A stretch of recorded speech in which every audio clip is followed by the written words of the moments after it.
Hello student.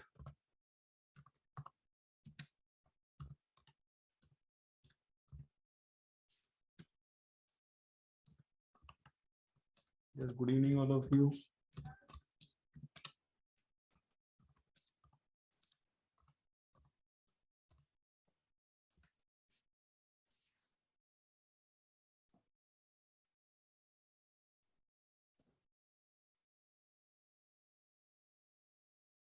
Hello everyone.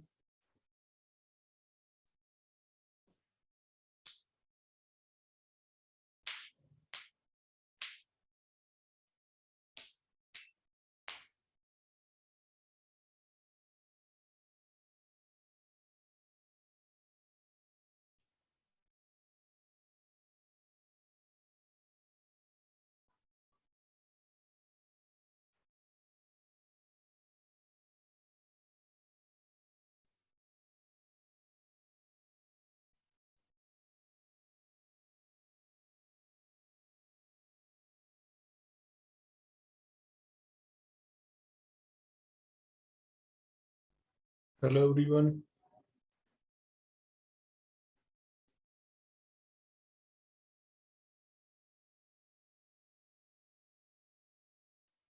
Yes, Harshal.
Welcome Harshal. Welcome.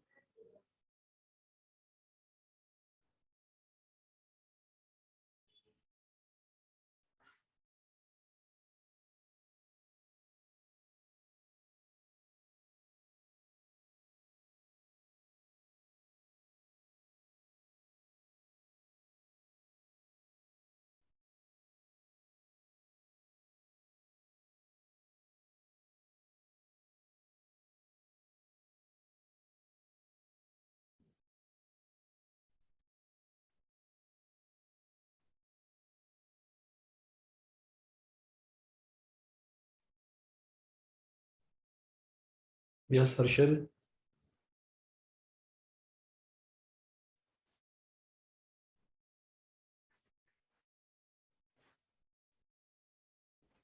Hello everyone.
Yes welcome Harshal, welcome. Harshal मेरी आवाज आ रही है? Yes sir. Comment box में लिख देना जरा।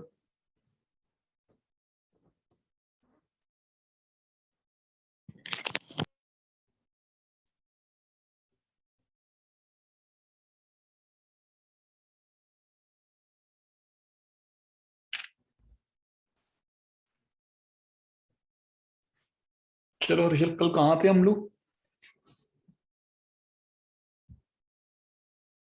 वो सर इक्विवेलेंट रेजिस्टेंस। ओके, कल मैंने तुम्हें होमवर्क दिया था क्या? नो सर, लास्ट क्वेश्चन हम लोगों ने कर ही लिया था ना? एक ही लिया था सर उसका क्वेश्चन। हाँ मतलब नहीं नहीं, दूसरा क्वेश्चन भी तो लिया था, वो हमने मतलब यहीं पर क्लास में ही कर लिया था ना? हाँ कर लिया था। ओके।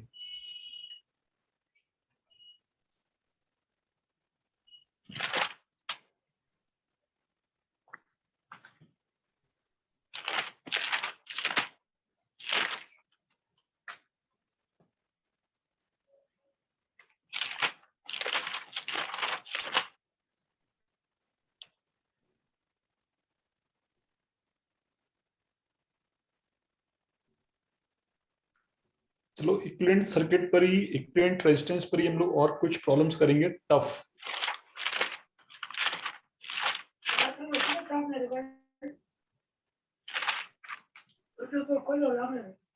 मानलं माहिती लागल ना,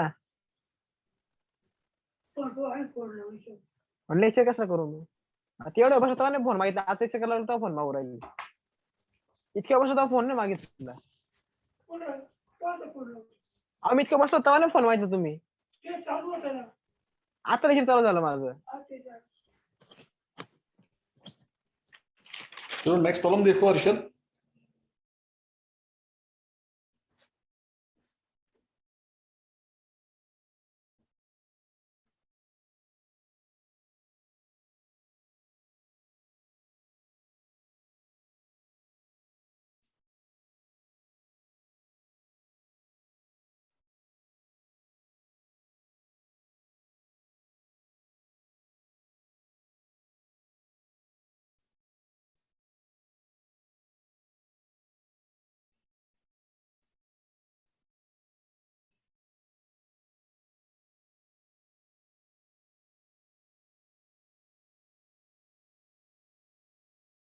ठीक है, तो ये नेटवर्क अपने आप को रिपीट कर रहा है। इस तरह के नेटवर्क को हम लोग बोलते हैं लैडर नेटवर्क। ठीक है, ये टर्मिनल ए है, ये टर्मिनल बी है, ये रेजिस्टेंस आर है, ये भी आर है, R R R R up to सॉन इंफिनिटी। ठीक है, तो यहां से देखने पर आर इक्विवेलेंट कितना होगा? मैं तुमसे जानना चाह रहा हूं हर्षल, आर इक्विवेलेंट क्या होगा? तो सबसे पहले तो क्वेश्चन को बना लो, क्वेश्चन को एनालिसिस करो, सोचो कैसे हो सकता है, क्या बनेगा, फाइट करो चलो।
सर हाँ अर्षद, सर बता ना। नहीं बन पाएगा? नहीं सर। ट्राई क्या ही नहीं किया ट्राई? सर मेरे को समझा नहीं, मतलब रेजिस्टेंस इक्विवेलेंट का इतना। नहीं नहीं, समझने में तो ये है हर्षल, जैसे कि ये रेजिस्टेंस फर्स्ट दिख रहा है ना आर, फिर यहाँ पर आ रहा है, नेक्स्ट आर है, आर आर आर। तो तुम यदि गौर से देखो तो फर्स्ट रेजिस्टेंस और सेकंड रेजिस्टेंस सेम यही कॉम्बिनेशन अगेन रिपीट हो रहा है नहीं हो रहा? हाँ सर। अगेन रिपीट हो रहा है नहीं हो रहा? Yes sir. तो इसी तरह से इनफाइनाइट टाइम्स तक चलता चला जाएगा, इनफाइनाइट टाइम्स तक। तो इनफाइनाइट टाइम्स तक, इनफाइनाइट कोई वैल्यू तो है नहीं, इनफाइनाइट का मतलब है जिसको हम फाइंड ना कर सकें इज कॉल्ड इनफाइनाइट। तो कहने का मतलब ये है कि इस तरह का यदि कोई तुम्हें लैडर नेटवर्क मिल जाए और तुमसे कोई उसका इक्विवेलेंट रेजिस्टेंस पूछे तो कैसे करोगे, ये वेरी वेरी इंपॉर्टेंट है। आपने प्लस टू में भी इस तरह के क्वेश्चंस किए होंगे फिजिक्स में।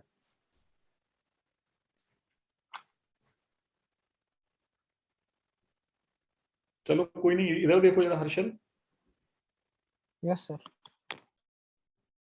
मुझे एक बात बताओ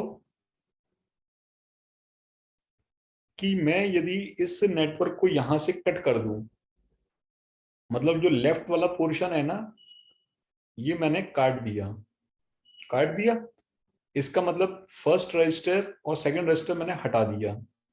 तो अब ये तुम्हें जो राइट साइड वाला पार्ट दिख रहा है हर्षल, हाँ सर। अब ये बताओ कि तुमने, समंदर है कोई, कोई समंदर है, उसमें से तुमने एक गिलास पानी ले लिया, क्या समंदर कोई फर्क पड़ेगा? No sir. क्योंकि समंदर क्या है, इनफाइनाइट वाटर है, हम उसको फाइंड आउट नहीं कर सकते हैं, इनफाइनाइट वाटर है। तो यदि हम उसमें से एक गिलास क्या, एक बड़ा बकेट या एक बड़ा टैंक भी पानी बाहर निकाल लें तो इस सी लेवल में कोई कमी नहीं आएगी, है ना? तो इसी तरह से ये है कि इतना बड़ा नेटवर्क है जो कि इन्फानाइट तक जा रहा है, उसमें से हम ये दो रेजिस्टेंस भी निकाल देंगे तो क्या पता चलने वाला है? इन्फानाइट में आपने कुछ ऐड किया तब भी इन्फानाइट है, और इन्फानाइट में से कुछ सब्ट्रैक्ट किया तब भी इन्फानाइट है ना?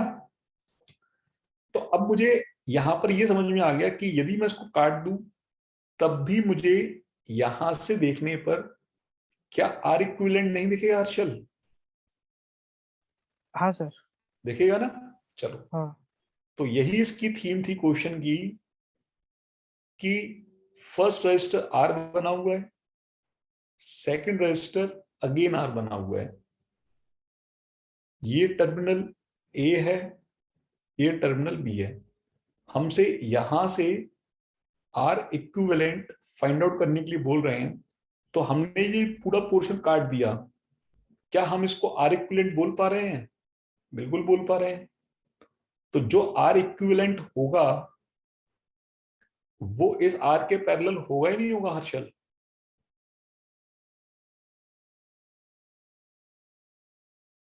Yes sir. तो इस सर्किट को मैं क्या इस तरह से कन्वर्ट कर सकता हूं? हाँ सर। अब आप देख पा रहे हो कि ये आर और ये आर इक्विवेलेंट दोनों पैरेलल में आ गए।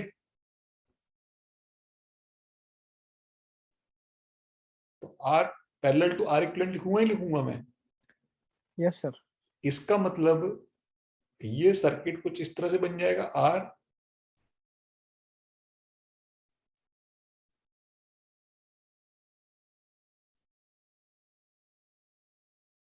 और ये रेजिस्टेंस हो जाएगा मेरा R into R equivalent upon R plus are.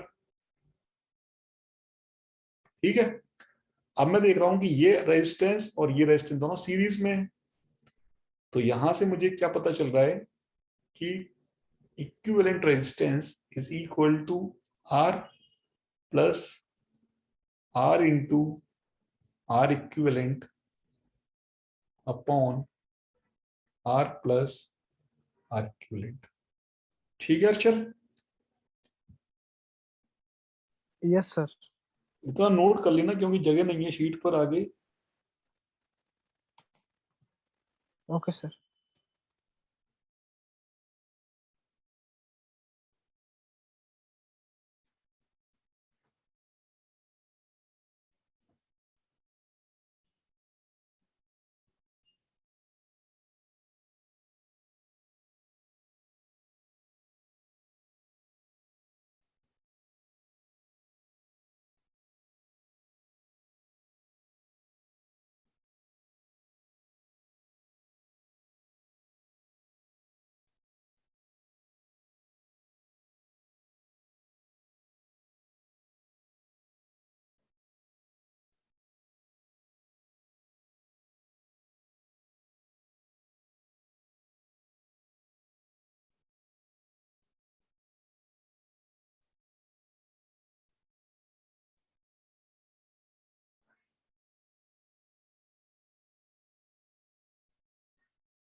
Done. हाँ अर्शद। डन। हम्म। अब देखो यार यहाँ पर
ठीक है, अब मैं थोड़ा सा इसको मैनिपुलेट करूंगा। देखो ये लिखा हुआ है आर इक्विवेलेंट, यहां मैंने एल्शियम लिया आर प्लस आर इक्विवेलेंट, तो ये क्या बन जाएगा R square plus R into R equivalent plus R into, बन जाएगा। अगले स्टेप में मैंने इसकी मल्टीप्लाई कर लिया, तो ये हो गया R into R equivalent plus R equivalent square is equal to R square plus 2 times R R equivalent. क्या मैं इसको लिख सकता हूं R equivalent square minus R R equivalent minus R square. सही लिखा है असल मैंने ये?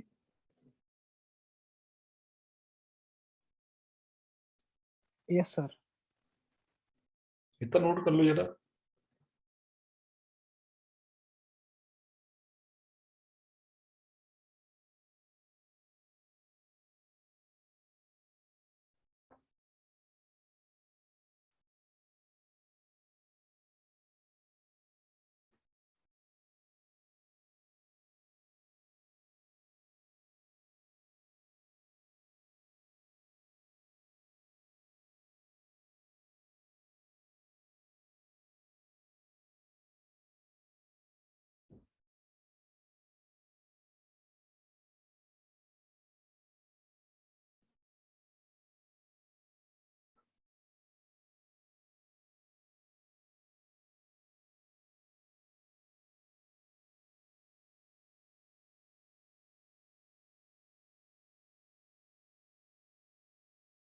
Done sir.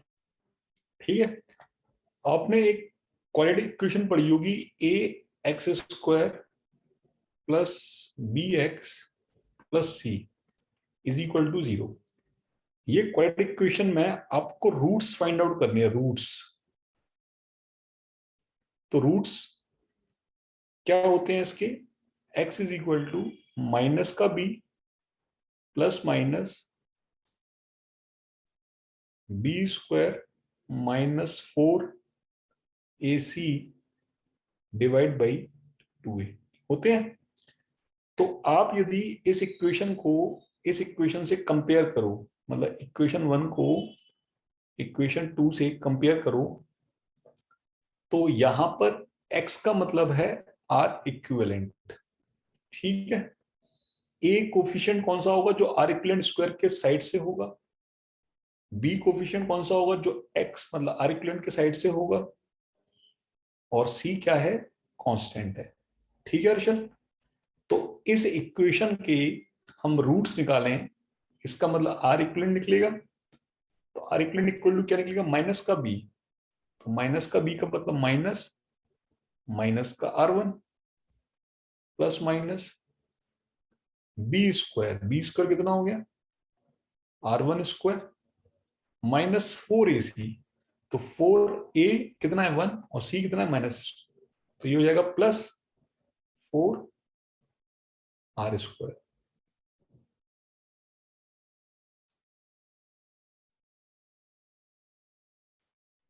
ये 1 नहीं है यहां पर,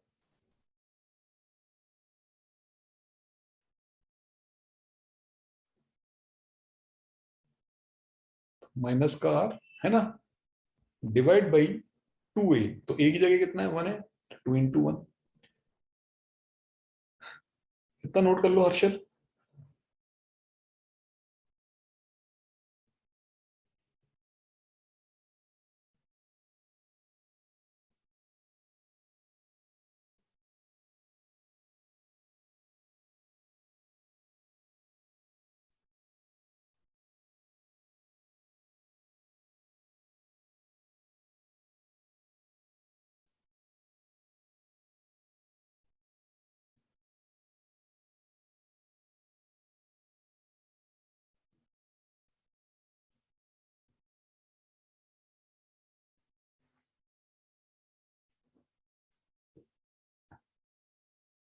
डन सर।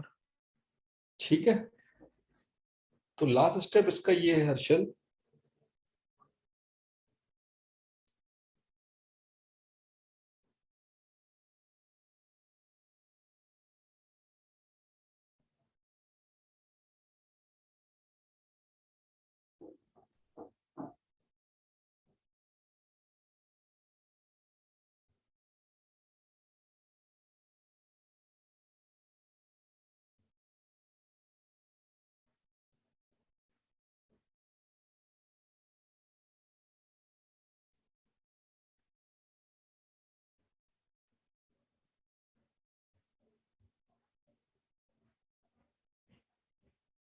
ये माइनस माइनस क्या हो जाएगा, प्लस हो जाएगा,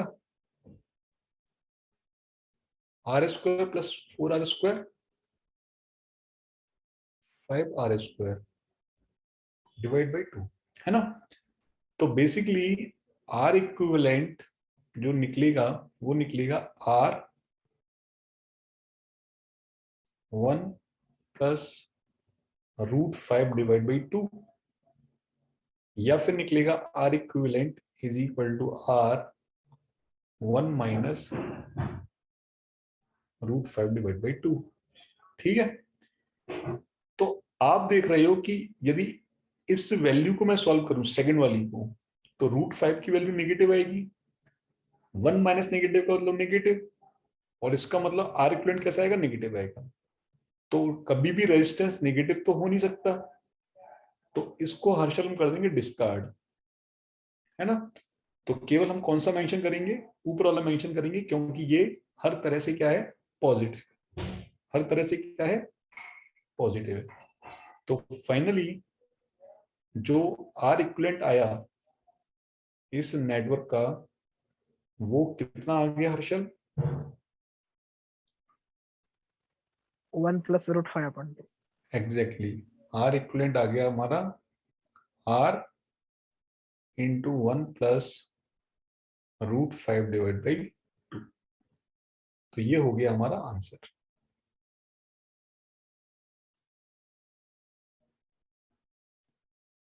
ठीक है,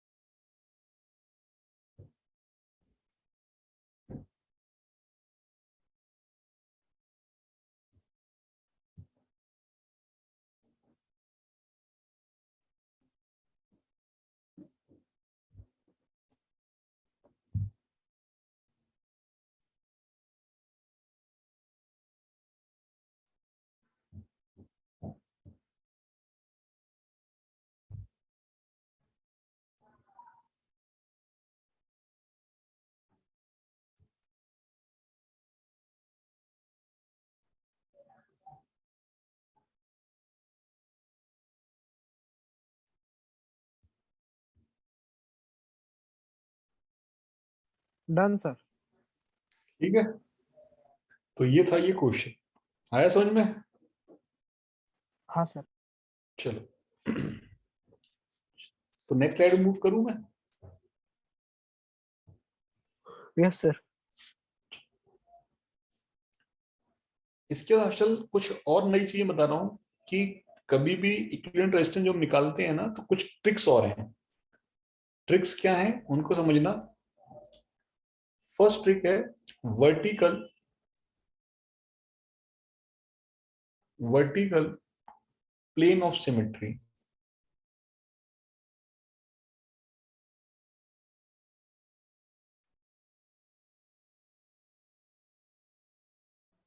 वर्टिकल प्लेन ऑफ सिमेट्री, इसको हम बोलते हैं वीपीएस। देखो ये क्या है वर्टिकल प्लेन ऑफ सिमेट्री, कि कोई भी नेटवर्क है ना, मैं मान के चल रहा हूं कोई भी नेटवर्क है, यदि हम उसके किसी पॉइंट पर वर्टिकली उसको डिवाइड कर दें, वर्टिकली उसको डिवाइड कर दें, तो लेफ्ट वाला पोर्शन राइट वाले पोर्शन के जस्ट इक्विवेलेंट हो जाए, जस्ट इक्विवेलेंट हो जाए, तो हम इसको बोलते हैं vertical plane of symmetry. Vertical plane of symmetry. अब इसके फायदे क्या हैं, इसको समझने के लिए हमें एक एग्जांपल लेना होगा। इसके फायदे क्या हैं इसको समझने के लिए हमें एक एग्जांपल लेना होगा। देखना जरा यहाँ पर सामने स्क्रीन पर,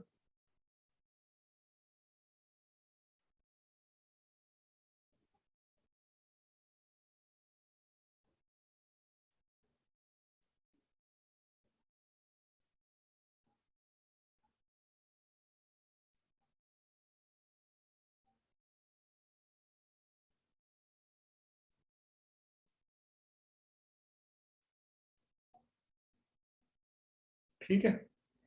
ये आपको एक नेटवर्क दिया हुआ है, ये पॉइंट है ए और ये पॉइंट है बी।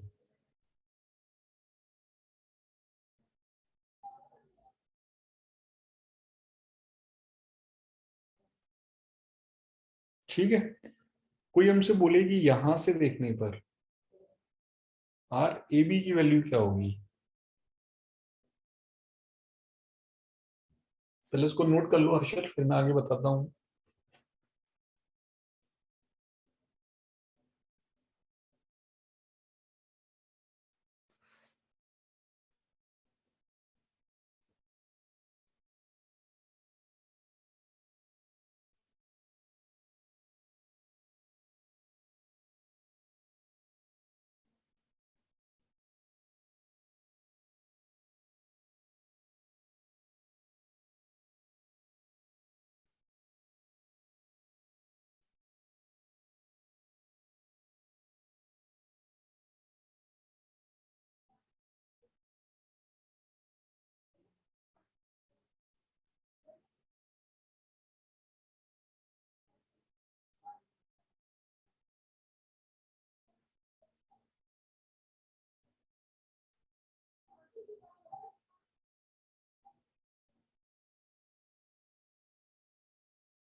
Done sir. ठीक है, चलो। तो देखो यहाँ पर वर्टिकल प्लेन सिमेट्री लग रही, इसको देखते हैं और इसको लगाने से क्या फायदा होगा इसको भी समझते हैं। देखो वर्टिकल प्लेन सिमेट्रिसिटी क्या है कि किसी भी पॉइंट पर मैंने ये पॉइंट पकड़ लिया और यहां पर जस्ट मैंने एक मिरर रख दिया, ये मान लो आप VPS, ठीक है, ये मैंने मिरर रख दिया। तो यदि आप इसमें मिरर रख दो इस जगह पर, तो जो लेफ्ट पोर्शन है उस मिरर में right portion same as it is दिखेगा, नहीं दिखेगा हर्षल? हाँ सर। दिखेगा ना, ठीक है। तो वर्टिकल प्लेन ऑफ सिमेट्रिसिटी ये बोलता है हमसे कि लेफ्ट और राइट दोनों पोर्शन एक जैसे हैं। इसका मतलब ये पोटेंशियल कोई भी नाम दे दो, P, Q और R, तीनों का पोटेंशियल सेम होगा ही नहीं होगा हर्षल? हाँ सर। होगा ना, ठीक है। तीनों का पोटेंशियल सेम होगा तो देखो R जो है वो Q और P से तो कनेक्टेड है नहीं, लेकिन P और Q तो कनेक्टेड है ना। हाँ। P और Q दोनों आपस में कनेक्टेड हैं, किससे? इस R से, इस रेजिस्टेंस R से। तो यदि आप Vp is equal to VQ बोल रहे हो, दैट मीन्स ये क्या ओपन सर्किट नहीं हो गया? हाँ सर। दोनों पोटेंशियल सेम है, इसका मतलब यहां पर कोई पोटेंशियल डिफरेंस ही नहीं होगा।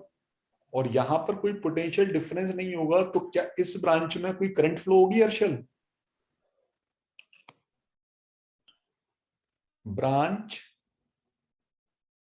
PQ have no current because Vp minus Vq is equal to 0 and we know that I is equal to क्या होता है? V upon R। तो जब पोटेंशियल डिफरेंस ही जीरो है, दैट मीन्स I भी कितना हो गया? 0 हो गया हर्षद। Yes sir. अब इस ब्रांच में I 0 हो गया, इसका मतलब क्या ये ओपन सर्किट नहीं हो गया? हाँ sir. Branch PQ open circuit. ये बात समझ में आई मेरी हर्षल? हाँ सर। अब यदि ये ओपन सर्किट हो गया तो मैं इसको रीड्रॉ करूं,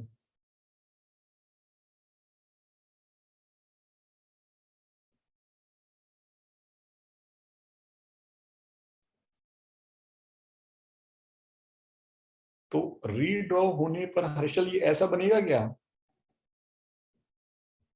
यस सर। बनेगा ना, है ना? Yes sir. अब आप देखो कि मुझे यहां से ए बी के अक्रॉस निकालना है, RAB। तो आप देख रहे हो कि ये दोनों रेजिस्टेंस तो सीरीज में आ गए, सीरीज में आ गए तो सीरीज में वैल्यू कितनी हो जाएगी? 2R हो जाएगी हर्षल। Yes sir. ये दोनों रेजिस्टेंस भी सीरीज में आ गए तो ये रेजिस्टेंस भी कितना हो जाएगा? 2R हो जाएगा। और ये दोनों पैरेलल में है क्योंकि दोनों के नोड तो सेम ही है ना, और इनके पैरेलल में क्या है? R है।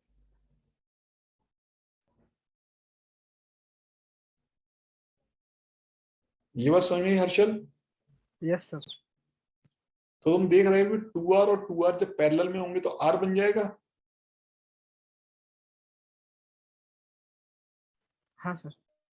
बन जाएगा ना, क्योंकि 2R into 2R upon 2R plus 2R।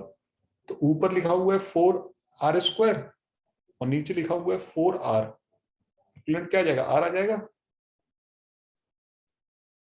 Yes sir.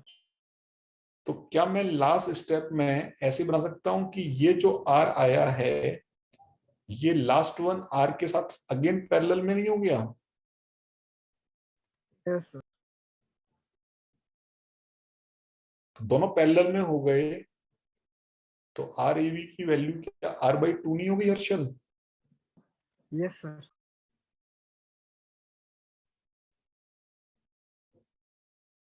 तो ये इसका आंसर है।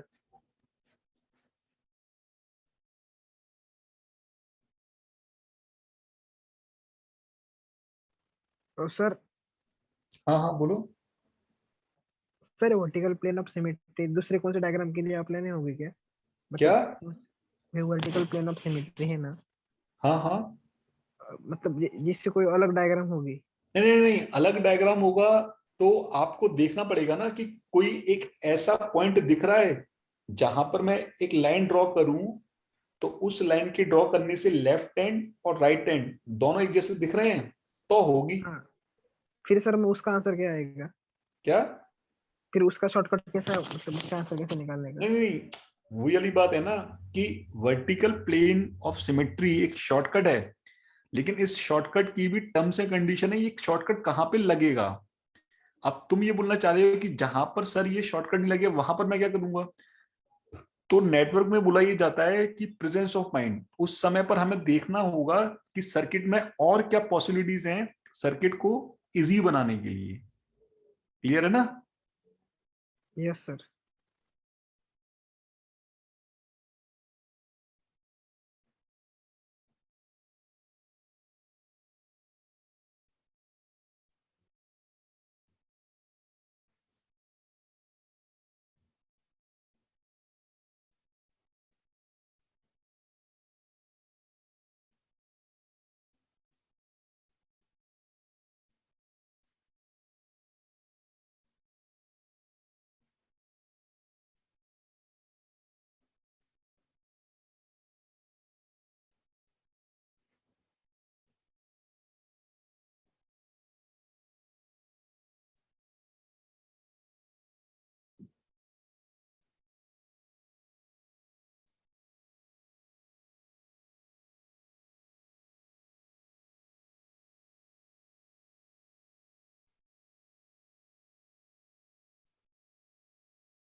Done sir.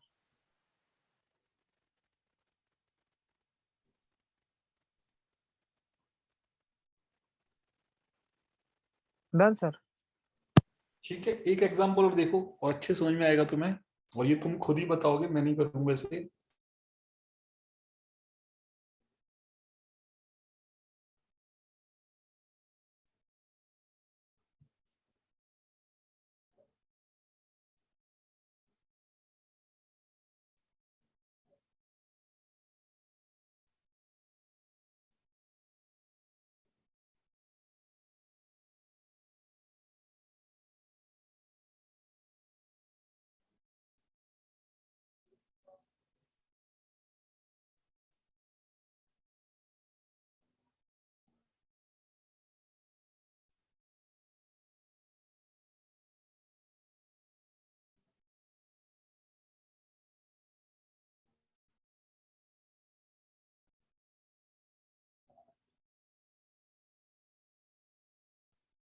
ठीक है अर्शल?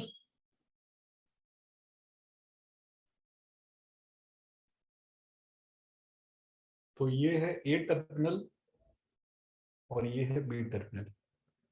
तो यहां से देखने पर आर ए बी कितना होगा, और आराम से टाइम लो क्योंकि इतनी जल्दी के तो क्वेश्चन नहीं है। तो फर्स्ट ऑफ ऑल क्वेश्चन बनाओ, सेकंड ऑफ ऑल आपको जैसा अच्छा लगता है, ऐसा जरूरी नहीं है कि मैंने जो सिखाया है आप वैसे ही करो। आपको लगता है कि उससे भी कोई सिंपल मेथड से आप कर सकते हो सही, तो उसको यूज कर लो, अदरवाइज जो मैंने सिखाया है उसको अप्लाई कर लो।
सर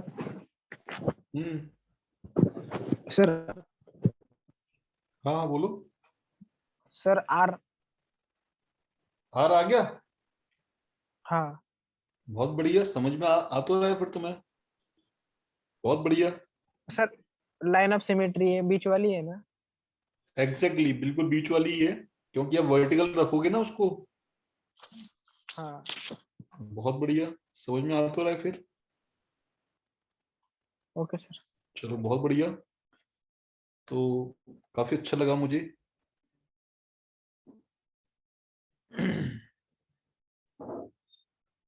तो ये क्वेश्चन तो कर लिया ना आपने। यहाँ पर वर्टिकल सिमेट्रिसिटी लगाई होगी।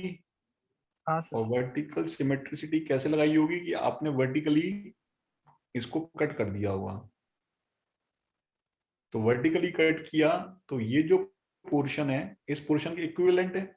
इसका मतलब पी पोटेंशियल, क्यू पोटेंशियल और R potential. VP is equal to V Q is equal to V R. तीनों सेम होंगे। तीनों सेम होंगे, इसका मतलब ये ब्रांच कैसे हो जाएगी, ओपन हो जाएगी। तो तुमने इसको ओपन कर दिया होगा।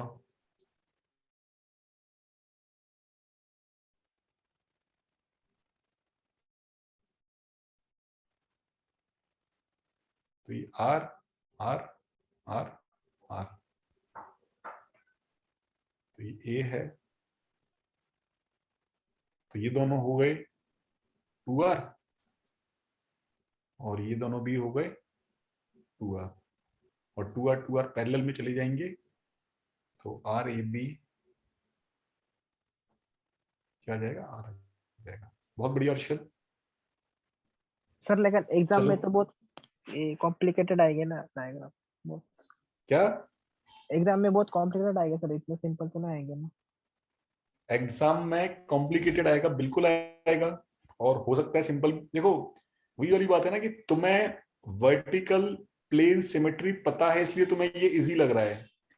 तुम ये सोच के करो कि वर्टिकल प्लेन सिमेट्रिसिटी तुम्हें पता ही नहीं है, फिर करो, फिर तुम्हारे पसीने छूट जाएंगे इस क्वेश्चन को करने में। Yes sir. बताओ कर सकते हो क्या। No sir. क्यों। मैंने बोल दिया तो पसीने छूट जाएंगे अब।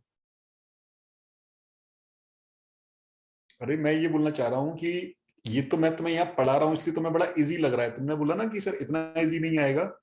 मैं इसी क्वेश्चन को टफ लेवल पे लेके चलता हूँ। मतलब यही देखो, कोई भी क्वेश्चन जो है ना, इजी और टफ जो है ना, वो सामने वाले के करने के ऊपर होता है, उसकी अप्रोच के ऊपर होता है।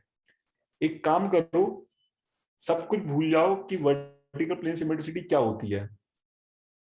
केवल मैं तुमसे बोल रहा हूँ, मेरी बात को फॉलो करना। मैं केवल तुमसे इतना बोलना चाह रहा हूं कि तुम नहीं जानते वर्टिकल प्लेन सिमेट्रिसिटी क्या होती है। ठीक है, फर्स्ट थिंग। सेकंड थिंग ये कि अब तुम इसको सॉल्व कर रहे हो, पेपर में आ गया। क्योंकि पेपर में जरूरी थोड़ा ना है कि हर एक चीज तुम्हें पता ही होगी या तुम्हें याद ही होगी, है ना। अब कैसे करोगे इस क्वेश्चन को, बताओ मुझे। क्योंकि एक सब्जेक्ट नहीं है हर्षल, तुम्हारे ब्रांच में 10 से 11 सब्जेक्ट है मैथमेटिक्स और एप्टीट्यूड को मिला करके। तो अभी तो बहुत अच्छी बात है, लेकिन कल जब तुम पेपर में बैठोगे, आज से एक महीने बाद February 5 से लेके या February 8 से लेकर के 14 तक, जब भी पेपर है आपका शेड्यूलिंग के अकॉर्डिंग, तो उस समय ये याद नहीं रहेगा कि सर ने बताया था और पर्टिकुलर क्वेश्चन। समझ रहे हो मेरी बात को। तो इसको जनरल एप्टीट्यूड के तौर पे कैसे करोगे, सोचो जरा।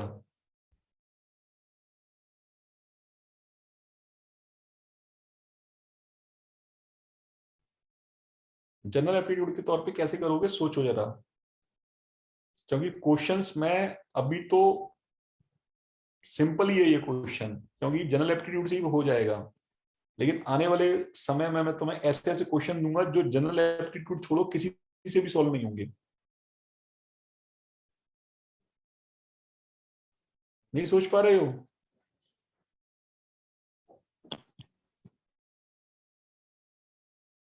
जितना ज्यादा सोचोगे उतना ज्यादा ही तुम्हारे लिए फायदेमंद है।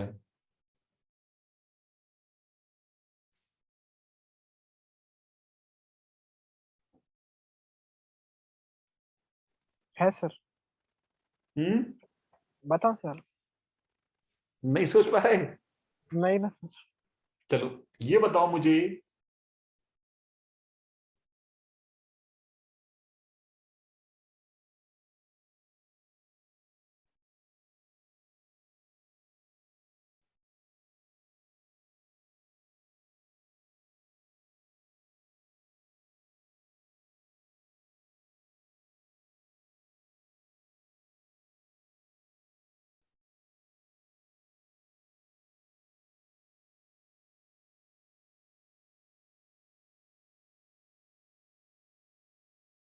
ठीक है अर्शल, मुझे बताओ तुमने एक बैलेंस ब्रिज का नाम सुना है? हाँ sir. Balance bridge. Yes sir. तो बैलेंस ब्रिज का मतलब यह होता है कि कोई भी सर्किट हो, ब्रिज का मतलब तो ये है उसमें चार क्या होंगी, आर्म होंगी, है ना?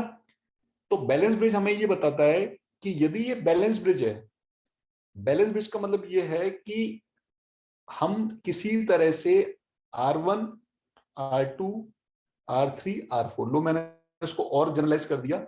बैलेंस ब्रिज ये बोलता है कि R1 upon R2 is equal to R3 upon R4 हो, है ना?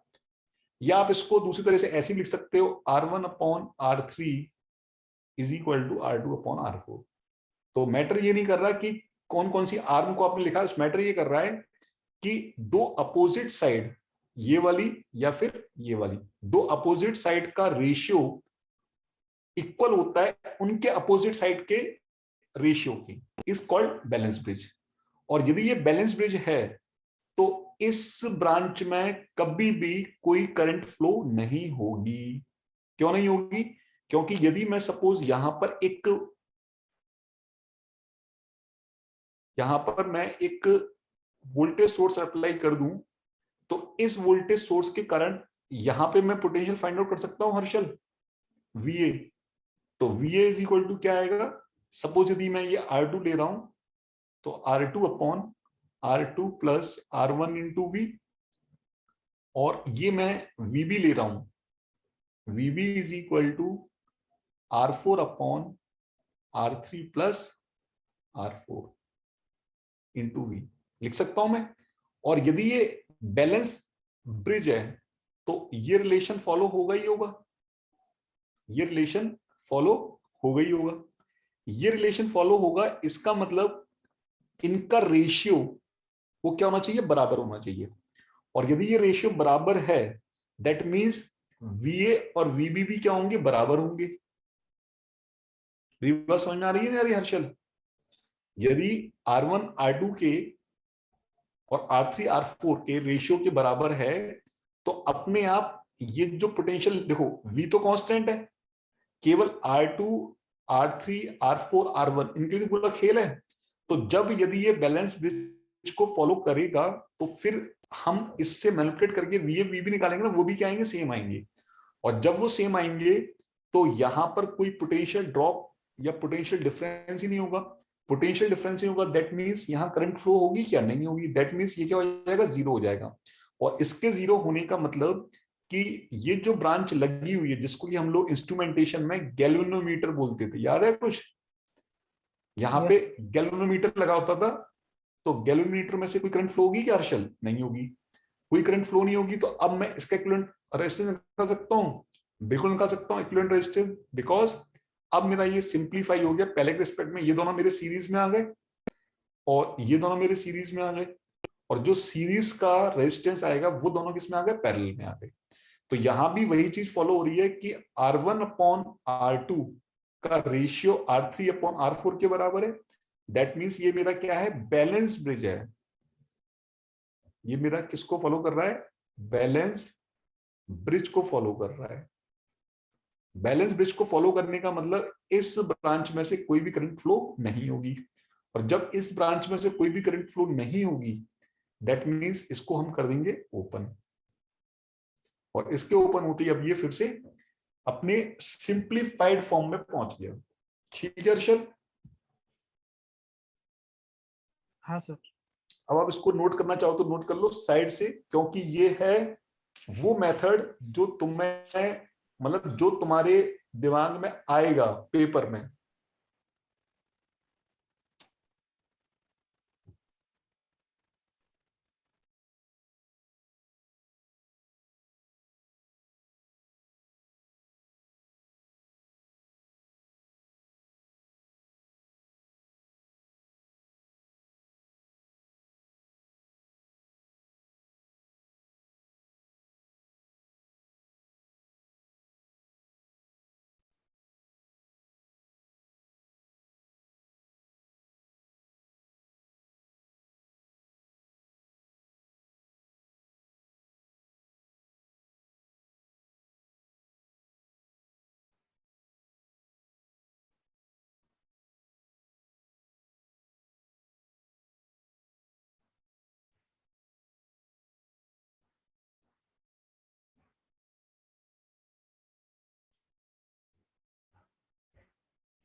Done sir.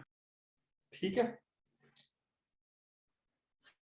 तो और एक लेवल और ऊपर चलते हैं हम लोग, देखते हैं कि हम और क्या सीख सकते हैं नया।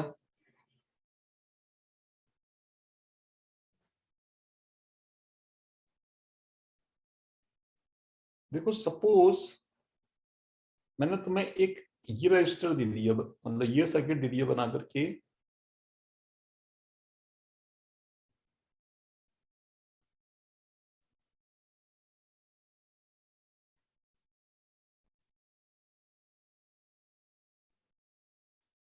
ठीक है। तो यहाँ पर आर बनाना थोड़ा सा पॉसिबल नहीं है ना, मतलब सिंबल बनाना पॉसिबल नहीं है। तो मैं आपको वैसे ही बता रहा हूँ। ये जो ब्रांच है इसमें रेजिस्टेंस आ रहे हैं, इसमें रेजिस्टेंस आ रहे हैं, इस ब्रांच में रेजिस्टेंस आ रहे हैं, यहाँ आ रहे हैं, यहाँ आ रहे हैं, यहाँ भी आ रहे हैं, यहाँ भी आ रहे हैं, यहाँ भी आ रहे हैं, ये भी आ रहे हैं, ये भी आ रहे हैं, ये भी आ रहे हैं। ठीक है। तो कुल मिला के 1 2 3 4 5 6 7 8 9 10 11 12 12 रेजिस्टेंस लगे हुए हैं हर्षल। ठीक है।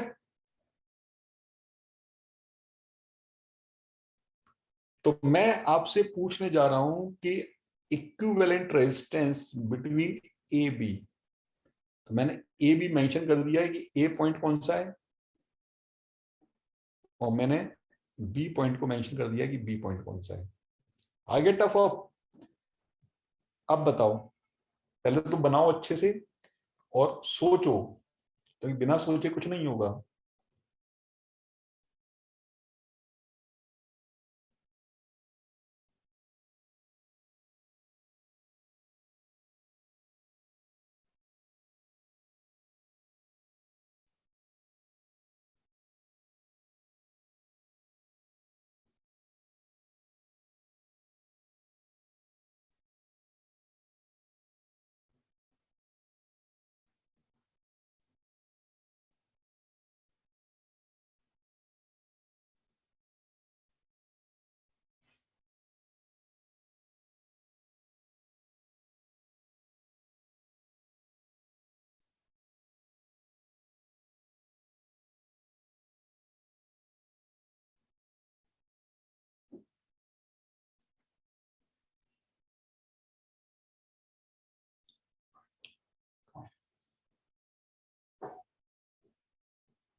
सर सर हाँ हर्षल। Sir 3R। 3R काफी नजदीक हो, थोड़ा सा और करेक्ट करो।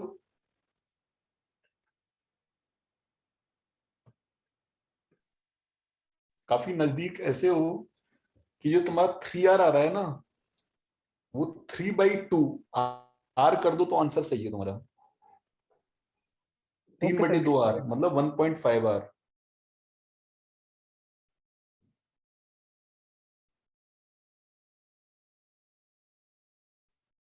तुमने क्या किया है ना, 3R सही निकाला है, लेकिन 3R के पैरेलल में एक 3R और आ रहा होगा। तुम्हारी अप्रोच मुझे लग रहा है 101% करेक्ट है, बस कैलकुलेशन में तुमने एक 3R को मिस कर दिया शायद, जो मुझे लग रहा है।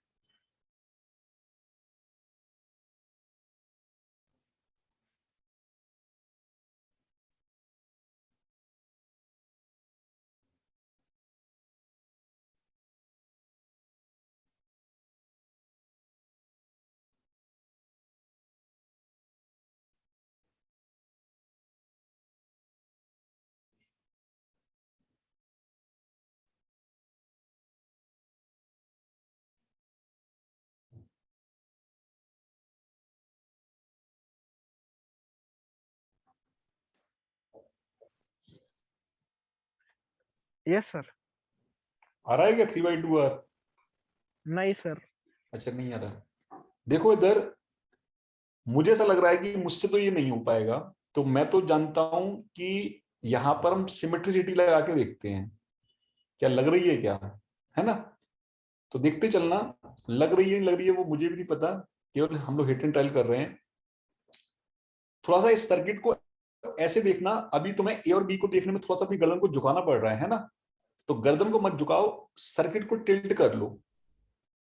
मैं फिजिकली तुम्हें नहीं दिखा पाऊंगा क्योंकि सामने तुम मुझे देख नहीं पा रहे हो, लेकिन तुम इमेजिनेशन ऐसे करो कि अभी तुम गर्दन को एक तरफ झुका करके मोबाइल फोन पर बात कर रहे थे, ठीक है? अब मैंने क्या किया, तुम्हारी बॉडी को ही टिल्ट कर दिया।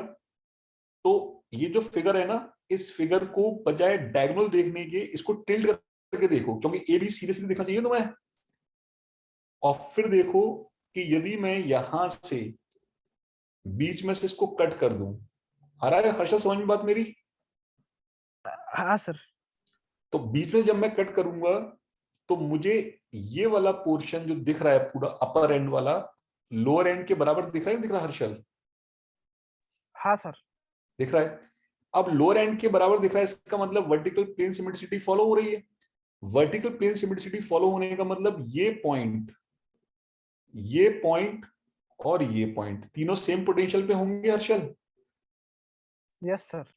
अब थोड़ा सा हम इसका नामकरण कर देते ताकि हमें आसानी हो। मैंने इसको नाम दे दिया सी, ठीक है? इसको नाम दे दिया डी, इसको नाम दे दिया ई, पॉइंट को इसको नाम दे दिया एफ, इसको नाम दे दिया जी, जी इसको दिया, तो ये भी तो जी हो गया हर्षल, और ये भी जी हो गया। तीनों सेम पोटेंशियल पे हो गया, तो तीनों की वैल्यू सेम हो गई नहीं हुई हर्षल? Yes sir. अब देखना है ट्रिकी तरह से कैसे सॉल्व होगा। आपने सबसे पहले लिया ए पॉइंट, है ना? अब आप देखो कि ए से डी तक गए, ए से डी तक गए, तो एक आर मिल जाएगा तुम्हें। मैं टिक करता चल रहा हूं, सही है?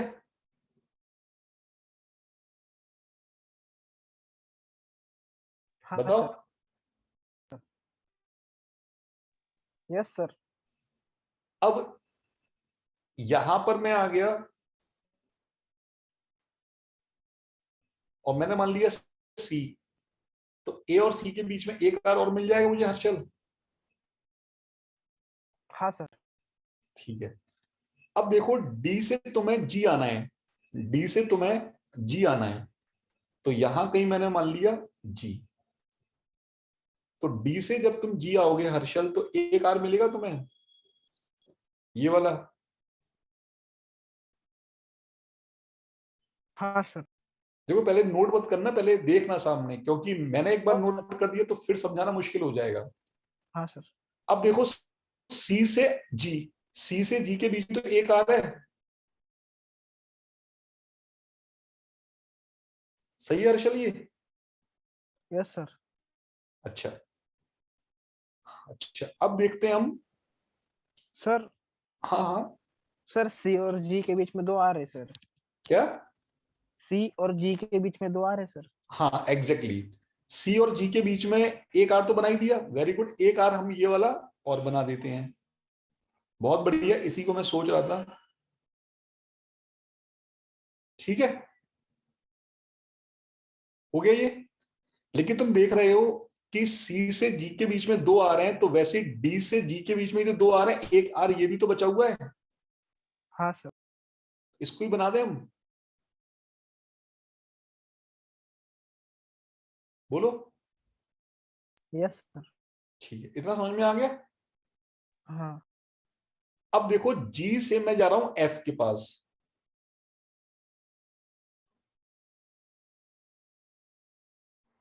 चला गया एफ के पास, तो जी से एफ के पास गया तो एक आर हो गया।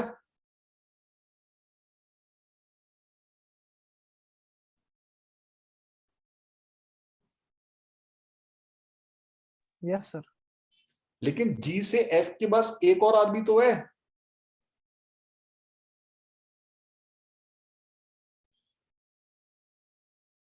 सही बनाया मैंने? Yes sir. अब मैं चलता हूं ई के पास, ये नीचे जो ई है, तो जी से ई के बीच में एक आर है हर्षल, यस सर। लेकिन जी से ई के बीच में एक आर और भी है। Yes sir. हो गया, अब तो नहीं है कुछ। अब मैं यहां पहुंच गया बी के पास, तो मैं देख रहा हूं कि एफ से बी के बीच में एक आर है, और ई से बी के बीच में भी एक आर है। अब काउंट कर लो, यदि कोई दिक्कत हो तो 12 होने चाहिए, 1 2 3 4 5 6 7 8 9 10 11 12, बिल्कुल सही है। हाँ सर। अब देखो, अब ये सिंप्लीफाइड फॉर्म में हो चुका है। कैसे हो चुका है कि ये ए है, ये आर लिख दूं मैं, ये दोनों पैरेलल में हो गए, तो ये कितने हो गए, r/2 हो गए हर्षल। हाँ सिमिलरली नीचे भी ये r है, और ये कितना हो गया, r/2 हो गया। इसी तरह से मैं आगे बढ़ूंगा, तो ये दोनों भी तो पैरेलल में हो गए, r/2। उसके बाद क्या है, r है। सिमिलरली नीचे वाले में दोनों दिख रहे हैं आपको, r/2,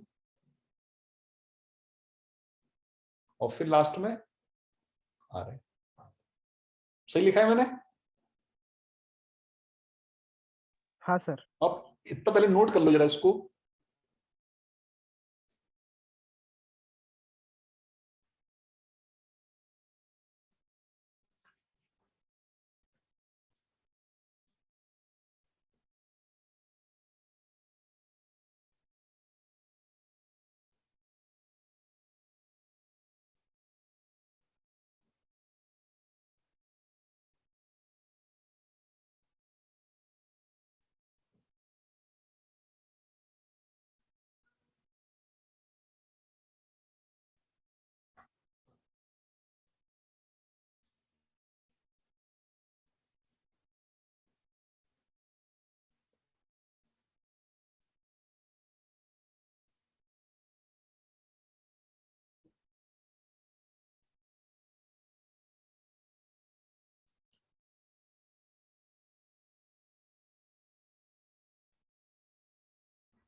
डन सर।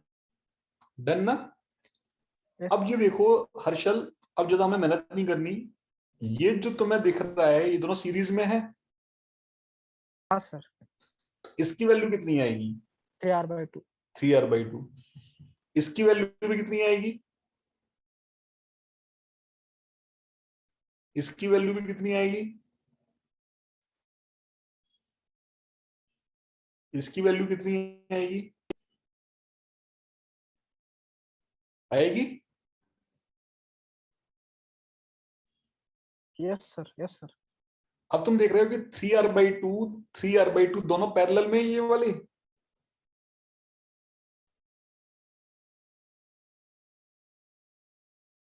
ये 3r/2 और ये 3r/2 दोनों पैरेलल में है। तो इन दोनों का पैरेलल कॉम्बिनेशन क्या आ जाएगा?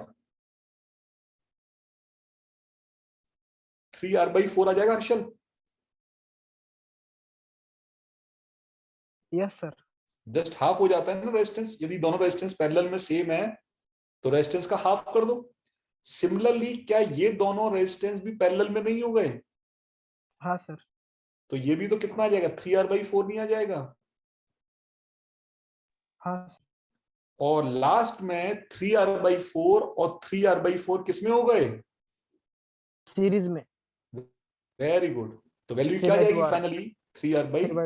3/2। तो जो हमने आर ए बी निकाला इक्विवेलेंट रेजिस्टेंस, वो कितना आ जाएगा? 3r/2।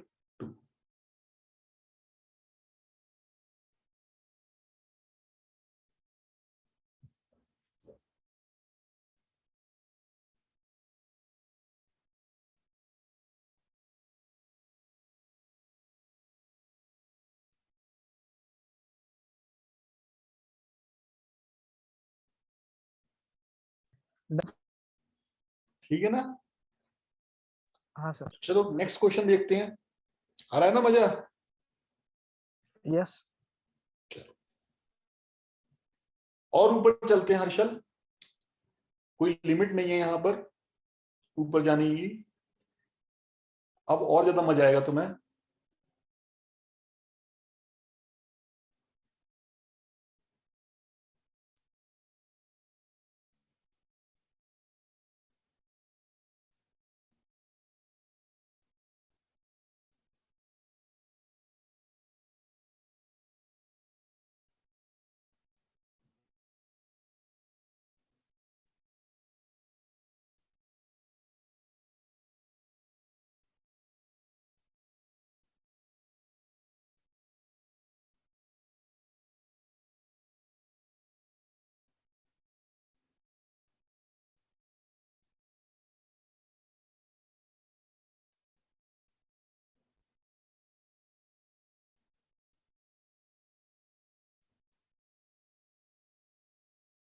ठीक है, ये क्यूब है।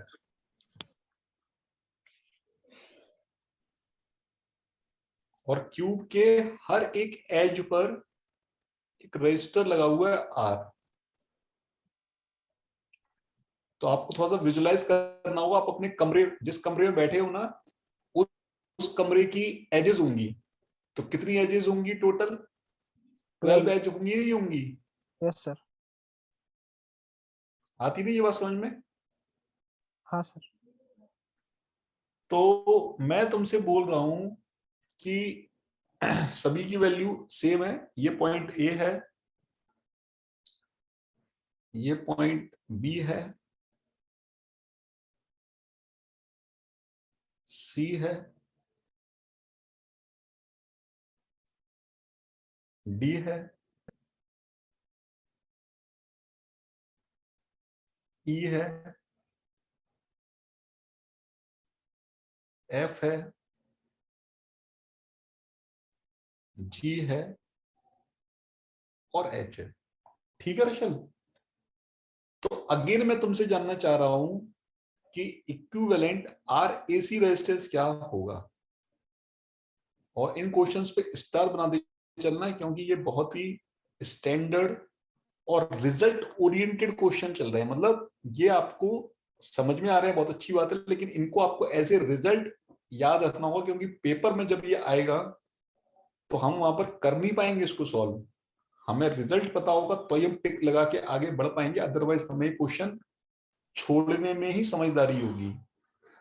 क्योंकि पता चला केवल एक दो नंबर के क्वेश्चन के चक्कर में 100 नंबर का पेपर ही छूट गया हमारा पूरा।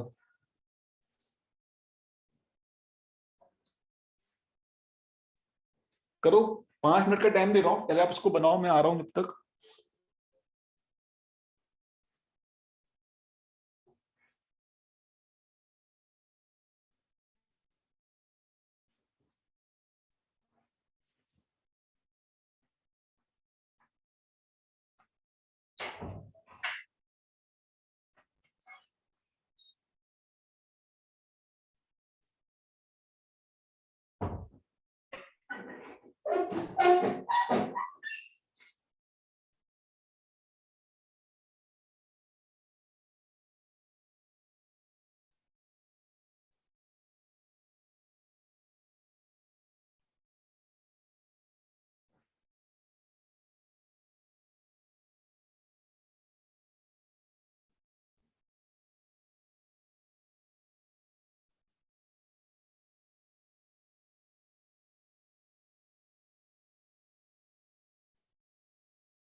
कुछ क्लिक कर रहा है क्या हर्षल?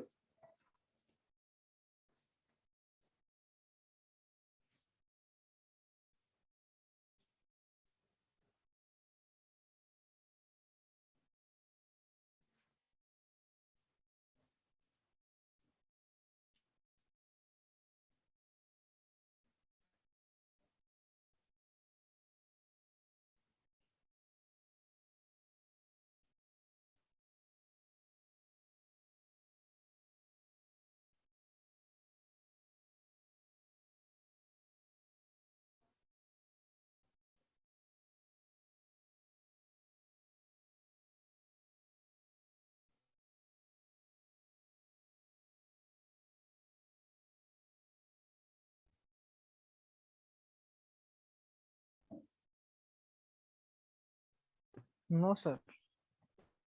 नहीं कर रहा? तो देखते हैं।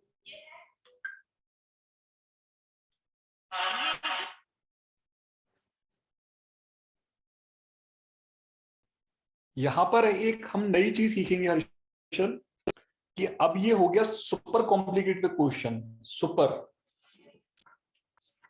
तो इस तरह की प्रॉब्लम के लिए अब हमें क्या करना होगा, इसको समझना कि आपको पूछा है ए से सी के बीच में, है ना? तो आने वाले क्वेश्चंस में या आने वाली प्रॉब्लम्स में हो सकता है ये किसी और डायगोनल के रिस्पेक्ट में पूछ ले।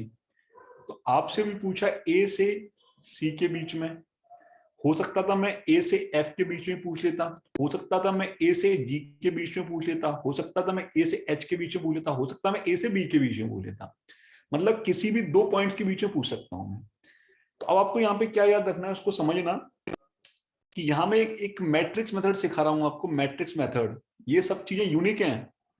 आपको किस किस के बीच में पूछा गया, ए और सी के बीच में पूछा गया है ना? तो जिसके बीच में पूछा गया वो आप ऐसे लिख लो। अब देखो कि ए और सी के बीच में पूछा गया है, तो पॉइंट्स कौन कौन से बच रहे हैं? पॉइंट बच रहा है बी, उसके बाद डी, उसके बाद ई, एफ, जी और एच। यही पॉइंट बच रहे हैं ना हर्षल? ठीक है। अब क्या? Yes sir. हाँ, अब गौर से सुनना, नोट बिल्कुल मत करना, क्योंकि मैं टाइम दूंगा तभी करना। अदरवाइज एक बार मैंने लिख दिया तो फिर मैं भी नहीं समझा पाऊंगा, मुझे इरेज करके समझाना पड़ेगा, तो बेकार में टाइम हमारा बेकार चला जाएगा। तो केवल वॉच करना, कहीं पे डाउट तो पूछ लेना मुझसे, ठीक है? अब यहां पे ट्रिक क्या है हर्षल, कि इस बी से आपने ए तक चले, इस बी से ए तक चले तो कितने रजिस्टर पढ़े? एक रजिस्टर पढ़ा ही नहीं पढ़ा? हाँ सर। ठीक है, तो हमने जितने रजिस्टर पढ़ेंगे ना, या जितनी ब्रांच पढ़ेंगे वो यहां लिख देंगे। अब देखो बी से हम सी तक गए तो कितने रजिस्टर पढ़े? अरे बी से सी तक जाएंगे तो एक रजिस्टर तो पड़ेगा मिनिमम, हर्षल। हाँ। अरे भाई, बी से सी के बीच में मिनिमम रास्ता क्या है? एक ही ब्रांच से होके तो निकलोगे ना मिनिमम। यस। यस। ठीक। अब मुझे बताओ, डी दिख रहा है तुम्हें? तो डी से ए पे जाओगे तो कितने ब्रांच पड़ेंगी रास्ते में? सही है? यस। तुम क्या नोट कर रहे हो क्या मेरे नाम बोलने के बावजूद भी? नो सर, नहीं कर रहा हूँ। अच्छा अच्छा। नहीं, मैं इसलिए बोल रहा हूँ क्योंकि नोट करना है तो फिर मैं और स्पीड स्लो करूंगा, मतलब। No sir, no. हाँ। अब देखो डी से सी पे जाओ, कितनी ब्रांच मिल रही है तुम्हें?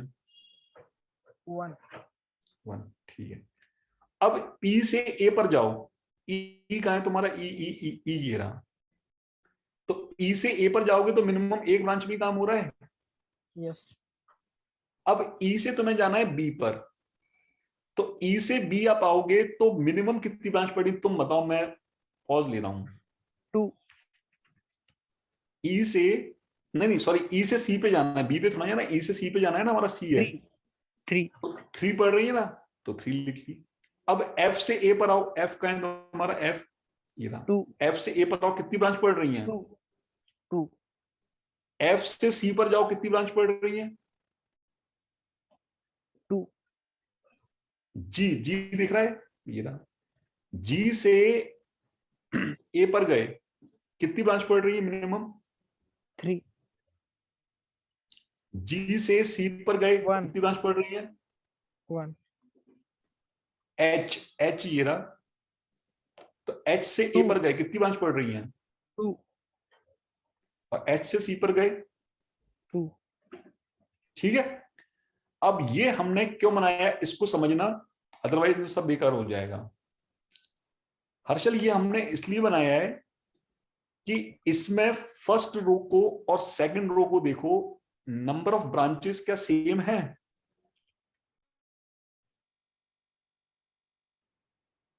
यस। बताओ।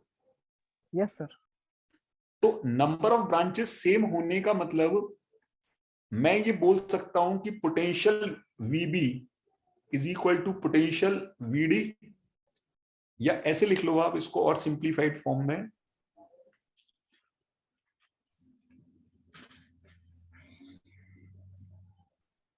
सिंप्लीफाइड फॉर्म में ऐसे लिख लो कि B is equal to D is equal to potential मान लिया V1। ठीक है हर्षल? हाँ सर। अच्छा, और कोई तुम्हें ऐसा रो दिख रहा है जिसमें ये चीज फॉलो हो रही हो? बताओ मुझे तुम अब। कौन एफ कौन एन सा? H, F H. Very good, F और एच, क्योंकि एफ और एच में भी फर्स्ट कॉलम में सेम है और सेकंड में भी सेम है। इसका मतलब मैं लिख सकता हूं कि एफ और एच भी दोनों पोटेंशियल सेम है, और ये पोटेंशियल मैंने मान लिया V2। ठीक है हर्षल? अब इतना तुम यहां तक नोट कर लो, अब तुम यहां तक नोट कर लो, क्या नोट करूं सर? ये कॉलम नोट कर लो ना, मैट्रिक्स मेथड। ये कर चुके होगे नोट?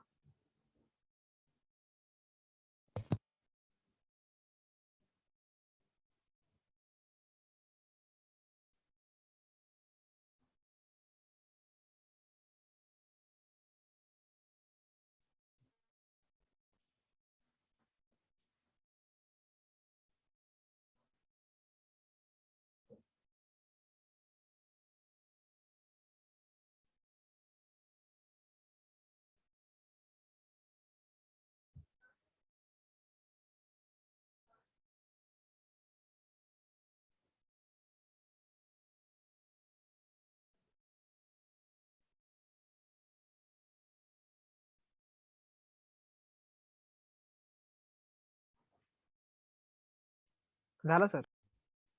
क्या? Done sir. ओके। अब देखो, यहां पर इतना करने के बाद मैं क्या कर रहा हूं कि बी और डी को V1 माना है ना, तो मैं यहां लिख देता हूं V1, ताकि आसानी रहे चीजों को सिंप्लीफाई करने में। और एफ और एच को क्या माना है? V2 माना है। तो एफ कहां पर है? V2। और एच कहां पर है? ठीक है। अब थोड़ा सा मुझे इरेज करना होंगी चीजें, क्योंकि जगह उतनी ही है मेरे पास।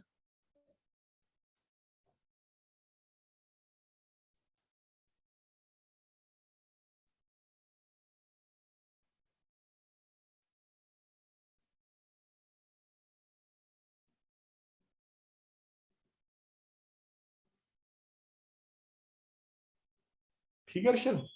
चलो, अब हम क्या करेंगे इसको समझना। हमें निकालना है ए और सी के बीच में।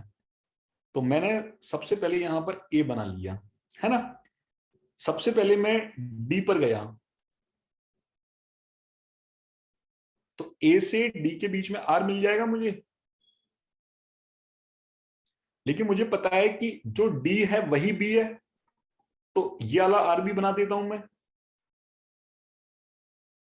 मैं टिक करता चलता हूं कौन कौन से मैंने बना दिए।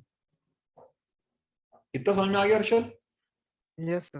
तुम चाहो तो साथ ही साथ में नोट करना चाहो तो नोट कर लेना, यदि चाहो नहीं तो। सर, नहीं तो पहले बात नोट मुझे कर। फिनिश कर लेना, तो फिर मैं बताऊंगा आगे। यस। ठीक है। तो ए से डी हो गया, ए से बी हो गया। अब चल रहा हूं मैं ए से ई की तरफ। तो ए से ई की तरफ मिल गया मुझे आर। ठीक है। अब मैं ई से एच की तरफ गया,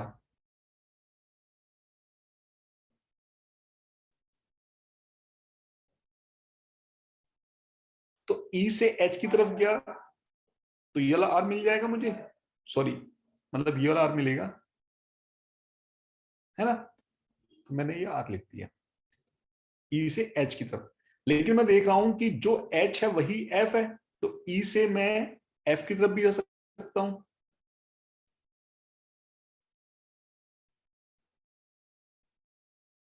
ठीक है अर्षद?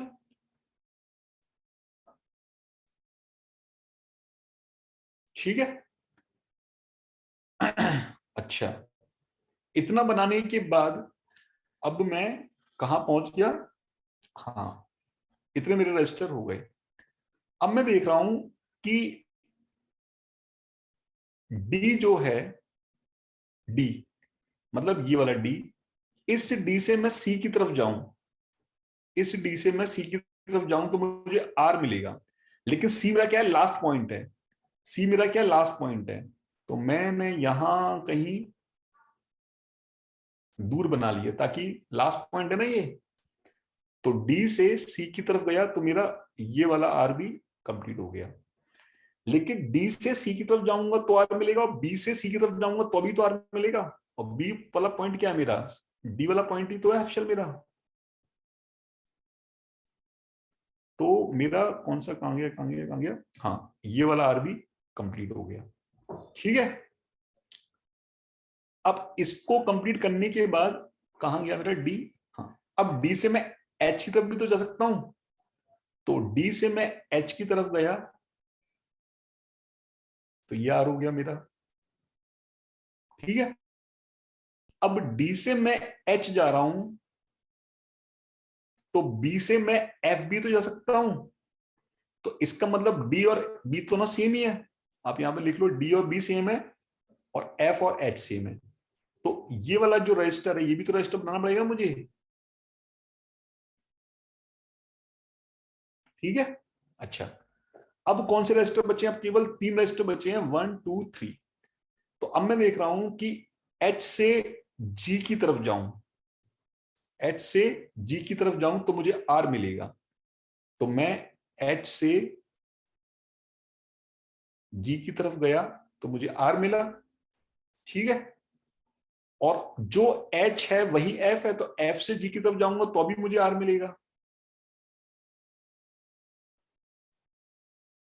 और लास्ट में जी से सी की तरफ जाऊंगा तो मुझे आर मिलेगा। आप काउंट कर लो, 12 रजिस्टर होने चाहिए, 12 रजिस्टर है नहीं, 2 3 2 5 2 7 2 9 2 11 और 1 12, 12 रजिस्टर आ गए हर्षल। आप चाहो तो इस नोट को, इस फिगर को नोट कर लो, क्योंकि हम लोग बिल्कुल लास्ट स्टेप पे बैठे हुए हैं। अब ये बिल्कुल सिंप्लीफाइड फॉर्म में हो गया।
Done sir.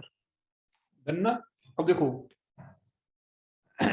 आपको जैसा अच्छा लगे वैसा कर लेना, थोड़ा सा मैं शॉर्टकट यूज करूंगा।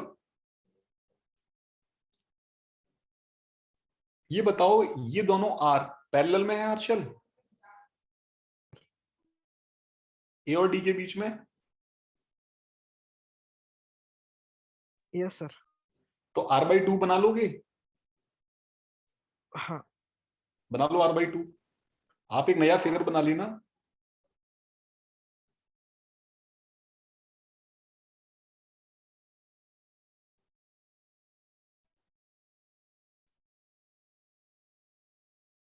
हो गया r/2? Yes sir. अच्छा, ये दोनों भी पैरेलल हाँ में है, r/2। तो इनको भी r/2 कर दूं मैं? सर 3r/2 ये पूरा। एक एक नहीं नहीं, अपन सिस्टमेटिक वे में चलते हैं, जल्दीबाजी में कोई वो नहीं है, क्योंकि क्या है ना, तुम्हारे पास ओके सर। नोट्स प्रॉपर होंगे तो कभी भी समझ में आ जाएगा। लेकिन तो आप इतनी जल्दी मत करो कि वो नोट्स ही ना रहे, क्योंकि गड़बड़ होने के चांस अभी भी 100% है। ऐसा नहीं है कि गड़बड़ नहीं हो सकती, मैं इसलिए आराम आराम से कर रहा हूं। सर अब जरा एच और जी के बीच में आओ हर्षल, ये मार्कर तुम्हें दिख रहा होगा, ये दोनों पैरेलल में है। Yes sir. ये दोनों पैरेलल में है, तो मैं यहां से इसको हटा रहा हूं और इसको लिख रहा हूं मैं r/2। ठीक है।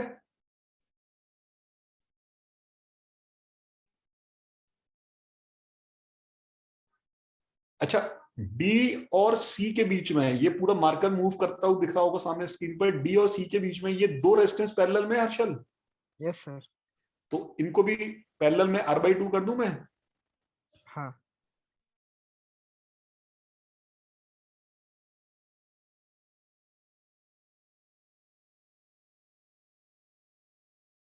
लास्ट में ये दोनों पैरेलल में दिख रहे हैं तुम्हें, सर। तो इनको भी r/2 कर दूं मैं?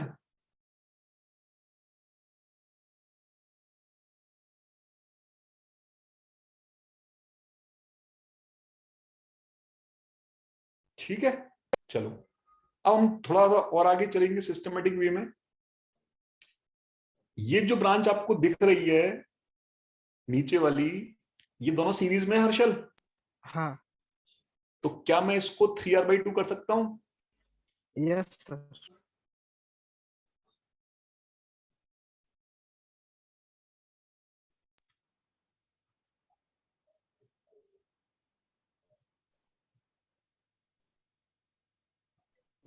अच्छा, ये जो बीच वाली ब्रांच है जो सी से कनेक्टेड है, ये दोनों सीरीज में है या नहीं है?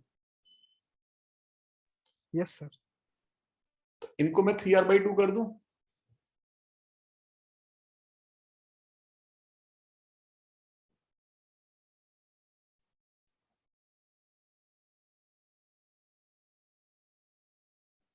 सर हाँ, वो सामने r/2 ये दिख रहा है तुम्हें? हाँ हाँ, ये नहीं है ना, वो क्या है मेरे, मतलब ये थोड़ा सा सिस्टम हैंग हो जाता है, मतलब दिक्कत इस चीज की है। वो इरेज दिखाएगा लेकिन कुछ देर के बाद दिखाएगा, तब तक तो हमारा क्वेश्चन ही गलत हो जाएगा।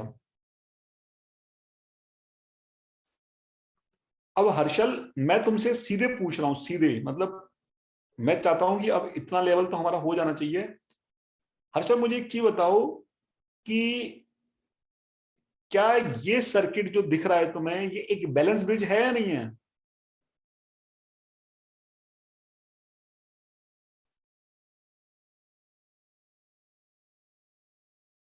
हाँ सर। हाँ इसलिए बैलेंस ब्रिज, देखो मैं बता नहीं रहा हूं, मैं तुमसे पूछ रहा था क्योंकि ये रेजिस्टेंस का रेशियो इस यस सर। रेजिस्टेंस के साथ लिखोगे। R1/R2 is equal to 3 yes sir. हाँ बिल्कुल एग्जैक्टली, तो इसका मतलब इसमें से कोई करंट फ्लो होगी? No sir. ये जो ब्रांच है अपनी डीबी लिखा हुआ है, ये r/2, इसमें कोई करंट फ्लो होगी? इसमें नो कोई करंट नो फ्लो सर। नहीं होगी। इसमें कोई करंट फ्लो नहीं होने का मतलब इसको ओपन कर दो, हटाओ इसको यहां से। अब इसको तुमने जब ओपन कर दिया तो क्वेश्चन तुम्हारे सामने बिल्कुल खुल गया। क्वेश्चन में तुम देख पा रहे हो कि r/2 दोनों सीरीज में हो गए, तो क्या ये r नहीं रह गया? हाँ ये कितना हो गया मेरा, ये r हो गया। और 3r/2 अगेन सीरीज में हो गया, तो क्या ये 3r नहीं हो गया? हाँ सर। आ रहा है समझ में? Yes sir.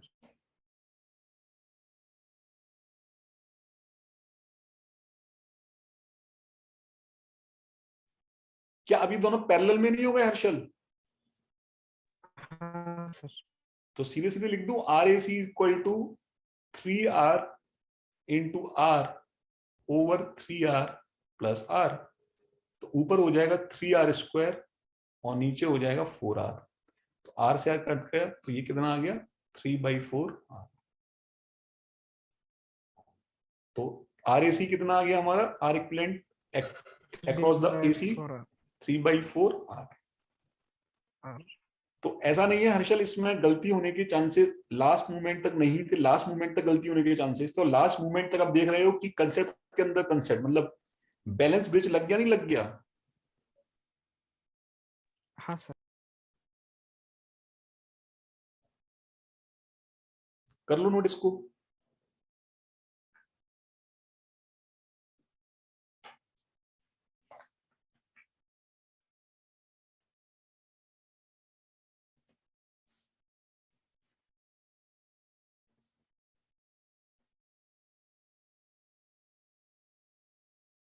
तो अब ये तुम्हें पता है रिजल्ट के तौर पे कैसे याद रखना है, समझते चलना सुनते चलना कि मैंने तुम्हें एक इस पॉइंट ए और इस पॉइंट सी के बीच में, मतलब डायगोनली है नहीं है ये दोनों, लेकिन डायगोनल में ये सेम सरफेस के ऊपर है। ऐसे अब थोड़ा सा तुम्हें विजुलाइज करना होगा, तुम जिस रूम में बैठे हो ना उस रूम के सामने तुम्हें एक दीवार दिख रही होगी, तुम्हारे फेस के सामने तुम्हें एक दीवार दिख रही होगी।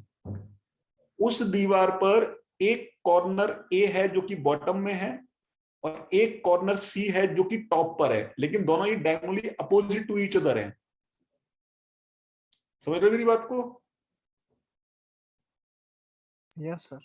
तो उनके बीच में जो इक्विवेलेंट रेजिस्टेंस होगा it should be always 3/4R। ये हमेशा कितना होगा 3/4R होगा। और जब भी इस तरह के क्वेश्चन पूछे जाते हैं ये रिजल्ट के तौर पे पहुंच गया है, तो रिजल्ट के तौर पे पहुंचने का मतलब मैं तुम्हें समझाने की ये कोशिश कर रहा हूं कि ये सारे रेजिस्टेंस क्या होंगे, सेम होंगे। तो या तो ये आर के फॉर्म में होंगे तो आप 3/4R बना दोगे, या फिर आर की कोई ना कोई वैल्यू दी होगी। सपोज आर की वैल्यू मैं 1 लिख दूं, मैं ये बोल दूं कि सारी की सारी एजेस पर 1 ओम रेजिस्टेंस है, तो इक्विवेलेंट रेजिस्टेंस कितना होगा 3/4। सही है मेरी बात?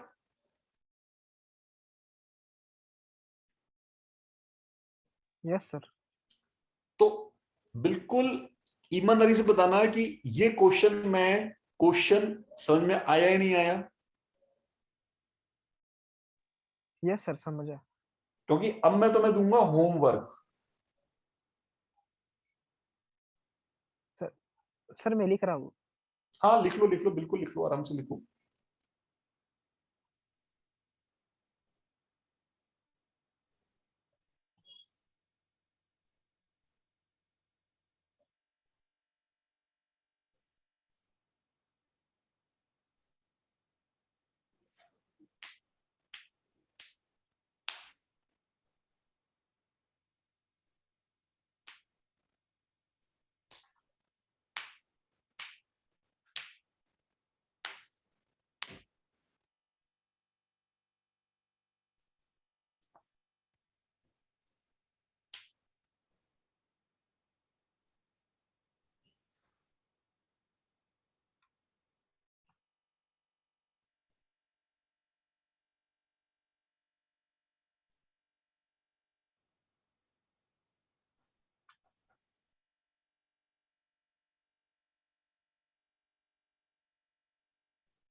Done sir.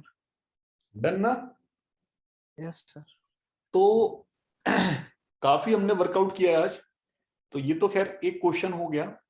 अब मैं तुम्हें होमवर्क के तौर पे दे रहा हूं क्वेश्चन। नोट कर लिया ना पूरा? हाँ। ठीक है, मैं तुम्हें होमवर्क के तौर पे दे रहा हूं और जैसे हमने इस क्वेश्चन को किया ना, इसके नोट्स तुम्हारे पास हैं प्रॉपर वे में, एक एक स्टेप तुमने नोट किया है, तो बिल्कुल उसी चीज को फॉलो करना है। लेकिन अब मैं रेजिस्टेंस किन पॉइंट्स के बीच में पूछूंगा वो पॉइंट्स में चेंज कर रहा हूं।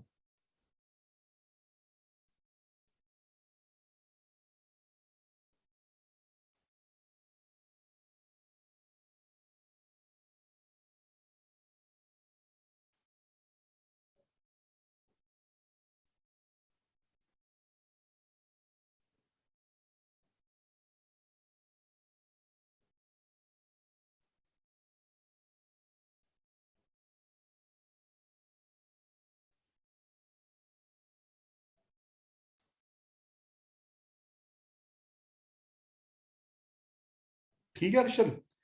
तो यहां पर मैं तुम्हें जो होमवर्क दे रहा हूं, बिल्कुल तुमसे, अरे ये फिर आ गया ये, एक सेकंड। मैं जो तुम्हें होमवर्क दे रहा हूं हर्षल, सब कुछ पहले की तरह ही है, सेम, कहीं पर कोई चेंजेस नहीं है। मैंने अगेन फिर से बना दिया। अब मैं तुमसे ए और बी के बीच में पूछ रहा हूँ रेजिस्टेंस। मैं तुमसे पूछना चाह रहा हूं आर ए बी क्या होगा। तो तुम्हें कुछ नहीं करना, तुम्हें किसके बीच में पूछा गया है, ए बी के बीच में पूछा गया है, तो स्टेप नंबर 1 क्या है, ए और बी को ऐसे लिखो, और कौन कौन से पॉइंट्स बच रहे हैं, C D E F G H, वो बना लो। उसको बनाने के बाद कितनी कितनी ब्रांचेस से मूव किया वो भी लिख लो। कोई 2 ब्रांचेस सेम होंगी हैं तो ठीक है, उन पॉइंट्स को सेम कर देना और फिर बना देना सर्किट, जो मैंने बनाया था ना ऐसे करके, वो बना लेना।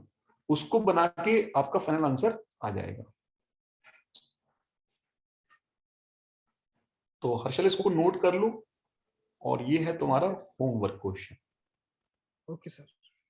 तो मैं तुम्हें आंसर बता देता हूं ताकि तुम्हें क्यूरियोसिटी बनी रहे, इंटरेस्ट बना रहे। आंसर जो है ए बी के अक्रॉस जो निकलेगा, वो निकलेगा 7/12 आर।